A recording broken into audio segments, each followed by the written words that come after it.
কখনো কখনো পৃথিবীতেই মিলে যায় স্বর্গের দেখা। নির্মল প্রকৃতির অপার সৌন্দর্য মনটাকে শীতল করে দেয়। ইতালির ট্রেন্টিনো প্রভিন্সের এই জায়গাটির নাম হচ্ছে দোলোমিতিস। অসংখ্য পাহাড়ের সমষ্টি নিয়ে গড়ে উঠেছে এই স্থানটি। প্রতিটি পাহাড়েরই আলাদা আলাদা একটি নাম রয়েছে। এখানে গিয়ে আমরা কেমন দেখলাম এবং কি কি সুবিধা এবং অসুবিধা আমরা ফেস করেছি সেগুলি আপনাদের সাথে আজকে আমি শেয়ার করব। যেহেতু আগেই বলেছি দুই পাশে পাহাড় এবং মাঝখান দিয়ে রাস্তা গিয়েছে। একটি পাহাড় থেকে আরেকটি পাহাড় এভাবে প্রায় আমরা 3.5 ঘন্টার মতো গাড়ি ড্রাইভ করেছে।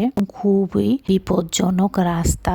আমরা যেহেতু প্রথমে মোলভেনো এবং মোলভেনো থেকে ব্রাইস এবং ব্রাইস থেকে দোলোমিতিতে গিয়েছি। যারাই এই ট্রেন্টিনো প্রভিন্সে যাবেন কখনই আপনারা ব্রাইস থেকে বা মোলভেনো থেকে দোলোমিতি যাবেন না, কারণ এখানে যে রাস্তাটা ম্যাপে দেখায় এটা খুবই বিপজ্জনক রাস্তা।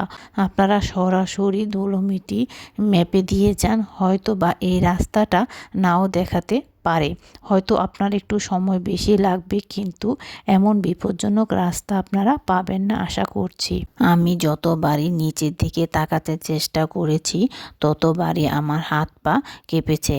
আর যে ড্রাইভ করবে তার মিলি সেকেন্ডের জন্য চোখ এদিক সেদিক করার কোনো সুযোগ নেই, কারণ অনেক বাঁক এবং পাহাড় থেকে ওঠা এবং পাহাড় থেকে নামা এইভাবেই প্রায় 3.5 ঘন্টার মতো ড্রাইভ করতে হয়েছে। ও খুবই বিরক্ত বোধ করছিল। আমরা খুব সকাল সকাল এখানে এসে পৌঁছাই। আপনাদের আরেকটি কথা বলে রাখি, এখানে খুব শীত, যেহেতু অনেক অনেক উপরে, তাই চেষ্টা করবেন বাচ্চা বা আপনাদের জন্য শীতের পোশাক নেয়ার জন্য। খুব শীত থাকার কারণে কিন্তু আমরা যেহেতু শীতের পোশাক নিইনি, তাই কেবল কারেও কিন্তু আমরা উঠতে পারিনি। আরেকটি গুরুত্বপূর্ণ কথা আপনাদেরকে জানিয়ে রাখি, এখানে আশেপাশে কোনো পেট্রোল পাম্প নেই, তাই যেখানেই আপনি পেট্রোল পাম্প পাবেন সেখান থেকেই আপনাকে গাড়ি ফুল করে নিতে হবে। অনেক বিপজ্জনক রাস্তা পার হয়ে আল্লাহর রহমতে ঠিকঠাক মতো পৌঁছালাম।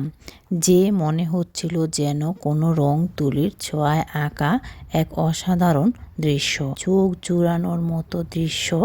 যদি কেউ না দেখে আসলে বিশ্বাস করানোর মতো নয়। এত সুন্দর জায়গা, হয়তো না আসলেই এই সুন্দর জায়গাটা আর কখনই যাওয়া হতো কি না জানি না।